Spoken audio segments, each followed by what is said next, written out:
আসসালামু আলাইকুম। আমি রাকিব, হ্যালো ক্রিকেট পেজ পক্ষ থেকে সবাইকে আমন্ত্রণ জানাচ্ছি। বিশ্বকাপের আগে আমাদের জিম্বাবুয়ে সিরিজ এবং ইউএসের সাথে সিরিজ, আমাদের বিশ্বকাপ স্কোয়াড ঘোষণা করার সময় হচ্ছে 1 মে। যদি কোনো পরিবর্তন আসে অবশ্যই সেটা 25 মের মধ্যে করতে হবে। 21 মে পর্যন্ত আমাদের জিম্বাবুয়ে সিরিজ। তার মানে আমরা যদি জিম্বাবুয়ে সিরিজ থেকেও কাউকে বাদ দিতে চাই সেটাও সম্ভব। যদি আমরা পরিবর্তন করতে চাই তাহলে আমাদের বিশ্বকাপ একাদশ বা বিশ্বকাপ 15 স্কোয়াড মেম্বার কারা হতে পারে, এটা নিয়ে ব্যাপক আলোচনা চলছে। অলমোস্ট 14 জন মেম্বার ফাইনাল করতে পেরেছে স্কোয়াডে। আমরা যদি আমার ব্যক্তিগত চিন্তাধারার কথা বলি, সেই ক্ষেত্রে লিটন এখন রেগুলার পারফর্মার না, সে অফ ফর্মে রয়েছে। আমি যদি দল সিলেক্ট করার দায়িত্বে থাকতাম আমি অবশ্যই তাকে ড্রপ করতাম, কারণ যারা রেগুলার পারফর্মার এখন ফর্মে আছে, আমার ওয়ার্ল্ড কাপ এখন, সেই পারফর্মারকে নিয়েই আমি টিম করতাম।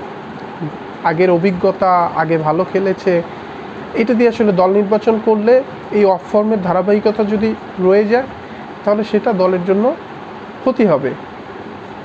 কিন্তু আমার মতে তো আর টিম হবে না।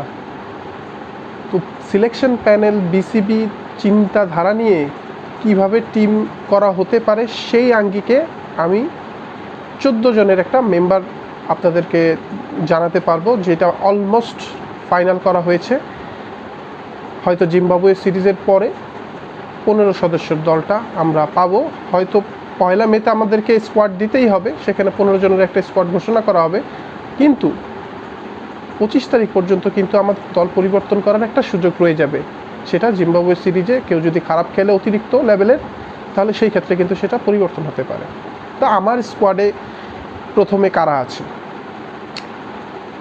লিটনকে যেহেতু রাখবে তাকে লিটনকে আমাদেরও রাখতে হবে। লিটন 1 নাম্বার। ওপেনিংয়ে তার সাথে থাকবে সৌম্য সরকার।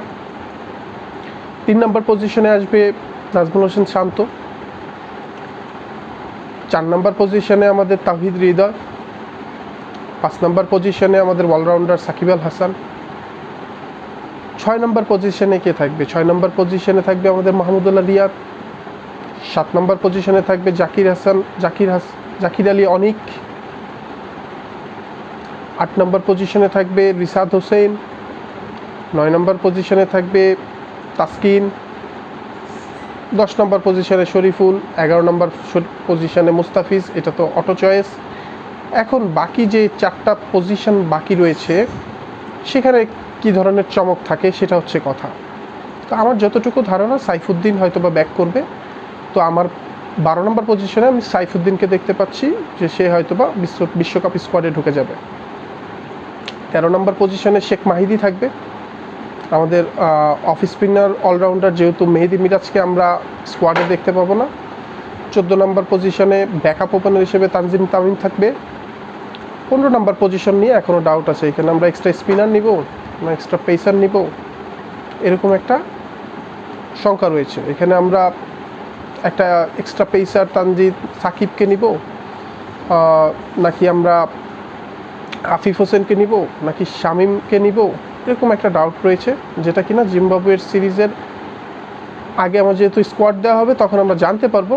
বাট এইখানে বিসিবি স্কোয়াড ঘোষণা কিভাবে করবে, সিলেকশন প্যানেল কিভাবে ঘোষণা করবে সেটা নিয়ে কিন্তু শঙ্কা তৈরি হয়েছে।